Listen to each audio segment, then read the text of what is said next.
ಇನ್ನು ಗದಗ ಜಿಲ್ಲೆಯಲ್ಲಿ ರಸಗೊಬ್ಬರದ ಅಭಾವ ಎದುರಾಗಿರುವಂತದ್ದು ಯೂರಿಯಾ ವಿತರಣೆ ಕೇಂದ್ರದಲ್ಲಿ ನೋ ಸ್ಟಾಕ್ ಅನ್ನುವಂತ ಬೋರ್ಡ್. ಗದಗ ಜಿಲ್ಲೆಯ ರಸಗೊಬ್ಬರದ ಅಭಾವ ನಿಮಗೆ ತೋರಿಸ್ತಾ ಇರೋದು ಈಗ ಕಲಬುರಗಿ ನೋಡಿದ್ರಿ. ಈ ಗದಗ ಜಿಲ್ಲೆದು ಯೂರಿಯಾ ವಿತರಣೆ ಕೇಂದ್ರದಲ್ಲಿ ನೋ ಸ್ಟಾಕ್ ಅನ್ನುವಂತ ಬೋರ್ಡ್ ಅನ್ನು ಹಾಕಲಾಗ್ತಾ ಇದೆ. ಸೊ ಹೀಗಾಗಿ ಕೃಷಿ ಇಲಾಖೆ ವಿರುದ್ಧ ರೈತರು ಆಕ್ರೋಶವನ್ನ ವ್ಯಕ್ತಪಡಿಸ್ತಾ ಇದ್ದಾರೆ. ಬೆಳಗ್ಗೆ 4ರಿಂದ 5 ಗಂಟೆಯಿಂದ ಕ್ಯೂ ನಿಂತಿದ್ದಾರೆ ರೈತರು. ಗೋವಿನ ಜೋಳ ಬೆಳೆಗೆ ಗೊಬ್ಬರ ಹಾಕಲಿಕ್ಕೆ ಪರದಾಟವನ್ನು ಮಾಡ್ತಾ ಇದ್ದಾರೆ. ನೋ ಸ್ಟಾಕ್ ಬೋರ್ಡ್ ಅನ್ನ ಹಾಕಿರುವಂಥದ್ದು ಅಧಿಕಾರಿಗಳು. ಸ್ಟಾಕ್ ಇಲ್ಲ, ಏನು ಮಾಡ್ತಾರೆ ಅವರು? ಅಲ್ಲಿಗೆ ಎಷ್ಟೆಷ್ಟು ಬೇಕು, ಯಾವ್ಯಾವ ಜಿಲ್ಲೆಯಲ್ಲಿ ಎಷ್ಟು ಕೊರತೆ ಎದುರಾಗಿದೆ, ಎಷ್ಟು ಬೇಡಿಕೆ ಇತ್ತು, ಎಷ್ಟನ್ನ ಕೊಡಬೇಕಾಗಿತ್ತು, ಅದ್ಯಾವುದು ಕೂಡ ಆಗಿಲ್ಲ. ಬಿತ್ತಿದ ಬೆಳೆ ಹಾಳಾಗುವಂತ ಆತಂಕದಲ್ಲಿ ರೈತರಿದ್ದಾರೆ. ಯೂರಿಯಾ ಗೊಬ್ಬರಕ್ಕೆ ನಿತ್ಯವೂ ರೈತರು ಅಲಿದಾಟವನ್ನು ಮಾಡ್ತಾ ಇದ್ದಾರೆ. ಯೂರಿಯಾ ಗೊಬ್ಬರ ಸಿಗದೆ ರೈತರು ವಾಪಸ್ ಹೋಗ್ತಾ ಇದ್ದಾರೆ ಮನೆಗೆ. ಕೆಲವರು ಆಕ್ರೋಶವನ್ನು ವ್ಯಕ್ತಪಡಿಸ್ತಾ ಇದ್ದಾರೆ, ಹಿಡಿ ಶಾಪ ಆಗ್ತಾ ಇದ್ದಾರೆ. ಗದಗ ನಗರದ ನ್ಯಾಮ ಜೋಶಿ ರಸ್ತೆಯಲ್ಲಿರುವಂಥ ಯೂರಿಯಾ ವಿತರಣೆ ಕೇಂದ್ರ ಅಲ್ಲಿ ಹೇಗಿತ್ತು ಪರಿಸ್ಥಿತಿ ಅನ್ನುವಂಥ ನಿಮಗೆ ತೋರಿಸ್ತಾ ಇದ್ದೀವಿ. ನೋ ಸ್ಟಾಕ್ ಬೋರ್ಡ್ ಅನ್ನು ಹಾಕಿರುವಂಥ ಹಿನ್ನೆಲೆಯಲ್ಲಿ ಆಗ್ಲೋ ಈಗಲೋ ತೆಗಿಬಹುದೇನೋ, ನಮಗೆ ಅಲ್ಪ ಸ್ವಲ್ಪನಾದರೂ ಸಿಗಬಹುದೇನೋ ಅನ್ನುವಂಥ ನಿಟ್ಟಿನಲ್ಲಿ ಕಾದ್ಕೊಂಡು ನಿಂತಿದ್ದಾರೆ ಪಾಪ ರೈತರು. ಅಲ್ಲಿ ಯೂರಿಯಾ ಸಮಸ್ಯೆ ಯಾವ ರೀತಿಯಾಗಿದೆ, ರೈತರು ಈ ಸಂದರ್ಭದಲ್ಲಿ ಏನು ಹೇಳ್ತಾರೆ ಅನ್ನುವಂಥದ್ದನ್ನ ನಮ್ಮ ಪ್ರತಿನಿಧಿ ಸಂತೋಷ್ ಅಲ್ಲೊಂದು ಪ್ರತ್ಯಕ್ಷ ವರದಿಯನ್ನು ಕೊಟ್ಟಿದ್ದಾರೆ, ನೋಡೋಣ. ಗದಗ ಜಿಲ್ಲೆಯಲ್ಲಿ ಯೂರಿಯಾ ಗೊಬ್ಬರದ ಅಭಾವ ಸಿಕ್ಕಾಪಟ್ಟೆ ಇದೆ. ಅದೇ ಅಧಿಕಾರಿಗಳು ಮಾತ್ರ ರೈತರಿಗೆ ಯೂರಿಯಾ ಗೊಬ್ಬರ ಪೂರೈಕೆಯನ್ನ ಮಾಡ್ತಾರ. ಹೀಗಾಗಿ ಬೆಳಗ್ಗೆ 5 ಗಂಟೆಯಿಂದಾನೇ ಸಹ ಇಲ್ಲಿ ರೈತರು ಬೆಳಗ್ಗೆ 5 ಗಂಟೆಯಿಂದಾನೇ ಕೂಡ ಯೂರಿಯಾ ಗೊಬ್ಬರಕ್ಕಾಗಿ ವಿತರಕ ಅಂಗಡಿಯ ಎದುರು ಕೂಡ ಕಾಯ್ತಾ ಇದ್ರು. ಆದರೆ ಇಲ್ಲಿ ನೋ ಸ್ಟಾಕ್ ಅನ್ನುವಂತಹ ಬೋರ್ಡ್ ಕೂಡ ಇರೋದ್ರಿಂದಾಗಿ ರೈತರು ಬೆಳಗ್ಗೆ 4-5 ಗಂಟೆಗೆ ಬಂದಂತ ರೈತರು ಕೂಡ ಮರಳಿ ವಾಪಸ್ ಹೋಗುವಂತಹ ಪರಿಸ್ಥಿತಿ ಕೂಡ ಈಗ ನಿರ್ಮಾಣವಾಗಿರುವಂಥದ್ದು. ನಾನು ಕೂಡ ದೃಶ್ಯದಲ್ಲಿ ತೋರಿಸ್ತಾ ಹೋಗ್ತೇನೆ. ಇದು ಗದಗ ನಗರದ SV ಹಲಗವಾಗ್ಲಿ ಅಂತಕ್ಕಂಥ ವಿತರಕರ ಅಂಗಡಿ. ಇಲ್ಲಿ ನೋಡ್ತಾ ಇರಬಹುದು, ಬೆಳಗ್ಗೆ 5 ಗಂಟೆಗೆ ಇವರು ರೈತರೆಲ್ಲ ಕೂಡ ಬೆಳಗ್ಗೆ 3 ಗಂಟೆ 4 ಗಂಟೆ 5 ಗಂಟೆಗೆ ಬಂದು ಇಲ್ಲಿ ಕುಂತ್ಕೊಂಡು 3 ಗಂಟೆಗೆ ಬಂದಿದ್ದಾರಂತೆ. 3 ಗಂಟೆಗೆ ಬಂದರೂ ಕೂಡ ಇಲ್ಲಿ ನೋಡಿದ್ರೆ ಯೂರಿಯಾ ಗೊಬ್ಬರ ದಾಸ್ತಾನುಗಳು ಇಲ್ಲ. ಕಾರಣ ಸಹಕರಿಸಿ ಅಂತೇಳಿ, ಅಂದ್ರೆ ಇವತ್ತು 7ನೇ ತಾರೀಕು, ಇವತ್ತು ಯಾವುದೇ ರೀತಿ ಗೊಬ್ಬರ ಸಿಗೋಲ್ಲ ಅಂತೇಳಿ ಬೋರ್ಡ್ ಹಾಕಿದ್ದಾರೆ. ಹೀಗಾಗಿ ಮೊದಲು ಉಲ್ಟಾ ಹಾಕಿಬಿಟ್ಟಿದ್ದಾರೆ. ಆದ್ರೆ ಹೀಗಾಗಿ ರೈತರಿಗೆ ಗೊಬ್ಬರ ಸಿಗುತ್ತೆ ಅಂತೇಳಿ ಬೆಳಗ್ಗೆ 7 ಗಂಟೆಯಿಂದಾನೇ ಬೆಳಗ್ಗೆ 3 ಗಂಟೆಯಿಂದಾನೇ ಕೂಡ ಕ್ಯೂ ಹಚ್ಚಿದ್ದಾರೆ. ನೋಡ್ತಾ ಇರ್ಬೋದು, ಸುಮಾರು 100 ರೈತರು ಕೂಡ ಬೆಳಗ್ಗೆ 3 ಗಂಟೆಯಿಂದಾನೇ ಕ್ಯೂ ಹಚ್ಚಿದ್ದಾರೆ. ಇವ್ರಿಗೆ ಗೊಬ್ಬರ ಸಿಗ್ತಾ ಇಲ್ಲ. ಎಷ್ಟು ಮಂದಿ? 3 ಗಂಟೆಗೆ ಬಂದಿದ್ದಾರೆ. ಇವಾಗ ನೋಡಿದ್ರೆ ಬೋರ್ಡ್ ಡಬ್ಬ ಹಾಕಿದ್ದಾರೆ. ಅದು ಇವಾಗ ನೋಡಿದ್ರೆ ಉಲ್ಟಾ ಮಾಡಿದ್ರೆ 7ನೇ ತಾರೀಕು ಇಲ್ಲ ಅಂತಾರೆ. ಮತ್ತೆ ಈ ತರ 3 ದಿವಸ ಅಡ್ಡಾಡಕ್ಕೆ ಮೊನ್ನೆನೂ ಇಲ್ಲ, ಇವತ್ತು ಇಲ್ಲ, ನಿನ್ನೆ ಕೊಟ್ಟಿದ್ದಾರೆ. ಭಾಳ ಮಂದಿ ಕೊಟ್ಟಿಲ್ಲ, 4-5 ದಿವಸ ಆಯ್ತು. ಈ ತರ ಗೊಬ್ಬರ ಇಲ್ಲ. ಒಬ್ರಿಗೆ 1 ಚೀಲ ಕೊಡ್ತಾರೆ, ಇಲ್ಲ 2 ಚೀಲ ಕೊಡ್ತಾರೆ. ಇಲ್ಲ 20 ಮಂದಿ 30 ಮಂದಿ ಕೊಟ್ರೆ ಗೊಬ್ಬರ ಖಾಲಿ. ಸರ್, ಗೊಬ್ಬರ ಒಂದು ವಾರದ ಮೇಲೆ ಹತ್ರ ಅಡ್ಡಾಡಕತ್ತಿದ್ವಿ. ನಾವು ಒಟ್ಟ ಗೊಬ್ಬರ ಸಿಗಾಕತ್ತಿಲ್ಲ. ರಾತ್ರಿ 4 ಗಂಟೆಗೆ ಬರಾಕತ್ತೀವಿ. 4 ಗಂಟೆ ನಿಂತ್ರ ಒಟ್ಟ ಬರ್ತೀವಿ. 20-30 ಮಂದಿ ಕೊಡ್ತಾರ, ಗೊಬ್ಬರನೇ ಇಲ್ಲ ಅಂತ ಹೇಳ್ತಾ ಇರ್ತಾರೆ. ಸಿಟಿ ಕೊಟ್ಟು ಏನು ಕೇಳಿದ್ರು ಇಲ್ಲ ಅಂದ್ಬಿಡ್ತಾರ. ಕೇಳಕ್ ಹೋದ್ರೆ ಗೊಬ್ಬರ ಇಲ್ಲ, ನಮ್ಮ ಕಡೆ ಖಾಲಿ ಆತ್ರಿ ಅಂತ ಹೇಳ್ತಾರ. ನಮ್ಮ 5 ಗಂಟೆಗೆ ಬಂದೀವ್ರಿ. 5 ಗಂಟೆಗೆ ಬಂದಿದ್ದು ನಮ್ಮ ಗೊಬ್ಬರ ಒಂದೊಂದು ವಾರ ಆದ್ರೂ ಗೊಬ್ಬರ ಸಿಗಾಕತ್ತಿಲ್ರಿ. 1 ಚೀಲ ಕೊಟ್ಟರು ಒಬ್ರಿಗೆ ಇತ್ತು, ಒಬ್ರಿಗೆ ಇಲ್ರಿ. ಹಂಗಾತು ನಾವು ರೈತರು ಏನು ಮಾಡ್ಬೇಕ್ರಿ? ನಮ್ಮ ತ್ರಾಸ ಐತಿ. ನಾವು ಒಂದು ಎಕರೆಕ 4 ಚೀಲಿಂದ 5 ಚೀಲ.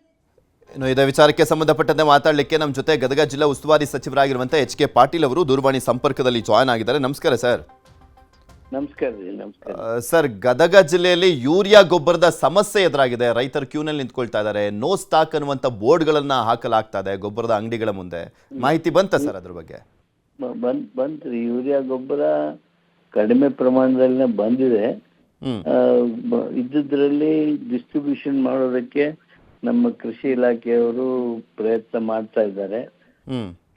ಇನ್ನೂ ಹೆಚ್ಚಿನ ಗೊಬ್ಬರ ಪಡೆದುಕೊಳ್ಳೋದಕ್ಕೆ ಪ್ರಯತ್ನ ಮಾಡ್ತಾ ಇದ್ದೀವಿ. ಕೇಂದ್ರ ಸರ್ಕಾರದಿಂದ ಕಡಿಮೆ ಪ್ರಮಾಣದಲ್ಲಿ ಅದು ನಮ್ಗೆ ಹಂಚಿಕೆ ಆಗಿದೆ. ತೊಂದರೆ ಇದೆ. ರೈತರು ಇನ್ನೂ ಹೆಚ್ಚು ಗೊಬ್ಬರ ಬೇಕು ಅಂತ ಕೇಳ್ತಾ ಇದ್ದಾರೆ. ಅವ್ರು ಕೇಳೋದ್ರಲ್ಲಿ ಒಂದು ಅರ್ಥ ಇದೆ. ಯಾಕಂದ್ರೆ ಮಳೆ ಗಿಳೆ ಆಗಿದೆ, ಅದಕ್ಕೆ ಯೂರಿಯಾ ಸಿಕ್ತು ಅಂದ್ರೆ ಬಹಳ ಪೀಕಿಗೆ ಅನುಕೂಲ ಆಗುತ್ತೆ ಅಂತ ಹೇಳಿ ಆದಷ್ಟು ಇನ್ನೂ ಹೆಚ್ಚು ಗೊಬ್ಬರ ಪಡೆದು ಒದಗಿಸೋದಕ್ಕೆ ಪ್ರಯತ್ನ ಮಾಡ್ತೀವಿ. ಆದ್ರೆ ಇಲ್ಲಿ ಎಚ್ಚೆತ್ಕೊಂಡಿದ್ದೆ ಲೇಟ್ ಆಗ್ಬಿಡ್ತಾ ಅಂತ? ಇಲ್ಲ ಇಲ್ಲ ಇಲ್ಲ ಇಲ್ಲ ಇದೇನು 1.5 ತಿಂಗಳಿಂದ ಇದನ್ನೇ ಇದೆ ಅಲ್ರಿ. ಎಚ್ಚೆತ್ಕೊಂಡಿದ್ದೇನು ಲೇಟ್ ಇಲ್ಲ. ಮೊದಲಿಂದನೂ ಇದು ಶಾರ್ಟೇಜ್ ಇತ್ತು. ಶಾರ್ಟೇಜ್ ಮೇಲೆನೆ ಸ್ಯಾಟಿಸ್ಫೈ ಮಾಡ್ಕೋತ ನಡೆದಿದ್ವಿ. ಮಳೆ ಬಂದಾಗ ಸಹಜವಾಗಿ ರೈತರು ಯೂರಿಯಾನ ಅಪೇಕ್ಷೆ ಮಾಡ್ತಾರೆ. ಪ್ರಯತ್ನ ಮಾಡ್ತಾ ಇದ್ದೀವಿ ಇನ್ನು ಈ ಪರಿಹಾರ ಅಂದ್ರೆ ಏನು ಸರ್? ಈಗ ಕೇಂದ್ರ ಸರ್ಕಾರದ ಹತ್ರನೇ ಬೊಟ್ಟು ಮಾಡ್ಕೊಂಡೇ ತೋರಿಸ್ಕೊಂಡಿದ್ರೆ ಪಾಪ ರೈತರು ಬೆಳೆದಿದ್ದಂತ ಬೆಳೆಗಳೆಲ್ಲ ನಾಶ ಆಗೋಗ್ಬಿಡ್ತಾವಲ್ಲ. ನಾಶ ಆಗೋದಿಲ್ಲ. ಇದು ಗೊಬ್ಬರ, ಇದು ಬೆಳೆಯೋದಕ್ಕೆ ಇಳುವರಿ ಸರಿಯಾಗಿ ಸಿಗಲ್ಲ ಅಂತ. ಇಳುವರಿ ಹೆಚ್ಚು ಆಗುತ್ತೆ ಯೂರಿಯಾ ಸಿಕ್ಕರೆ, ಅದಕ್ಕಾಗಿ ಪ್ರಯತ್ನ ಮಾಡ್ತಾ ಇದ್ದೀವಿ. ಯೂರಿಯಾ ಗೊಬ್ಬರ ಕೇಂದ್ರ ಸರ್ಕಾರ ಬಿಟ್ಟು ಮತ್ತಾರು ಸಪ್ಲೈ ಮಾಡೋದಕ್ಕೆ ಸಾಧ್ಯನೇ ಆಗೋದಿಲ್ಲ. ಈ ಖಾಸಗಿಯವರೇನಾದ್ರೂ ಅದನ್ನ ಹೋಲ್ಡ್ ಮಾಡಿ ಇಟ್ಕೊಂಡಿದ್ರು ಅಂದ್ರೆ ಅಂತ ವರದಿಗಳು ಎಲ್ಲೆಲ್ಲಿ ಬರ್ತಾವೋ ಅದ್ರ ಮೇಲೆ ಕ್ರಮ ತೆಗೆದುಕೊಳ್ಳೋದಕ್ಕೆ ಜಿಲ್ಲಾಡಳಿತಕ್ಕೆ ಈಗಾಗಲೇ ಸೂಚನೆಯನ್ನ ಕೊಟ್ಟಿದ್ದೇವೆ. ಕೆಲವೊಂದು ಜಿಲ್ಲೆಗಳಲ್ಲಿ ಅದು ಇನ್ನೂ ಜಾಸ್ತಿ ಪ್ರಮಾಣದಲ್ಲೇ ಇದೆ, ಬೇಡಿಕೆ ಕಡಿಮೆ ಇದ್ದು ಅಲ್ಲಿ ಜಾಸ್ತಿ ದಾಸ್ತಾನಿದ್ರು ಅಂತ ಕಡೆನಾದ್ರೂ ಎಲ್ಲಿ ಬೇಡಿಕೆ ಇದೆ ಅಂತ ಕಡೆನಾದ್ರೂ ಸರಬರಾಜು ಮಾಡಿಸುವಂತ ಕೆಲಸವನ್ನ ಮಾಡಬಹುದಾಗಿತ್ತಲ್ಲ ಅನ್ನುವಂತ ಆಗ್ರಹ ಕೂಡ ಇದೆಯಲ್ಲ ಸರ್? ಇಲ್ಲ, ಎಲ್ಲೂ ಜಾಸ್ತಿ ಇಲ್ರಿ, ಎಲ್ಲೂ ಜಾಸ್ತಿ ಇಲ್ಲ.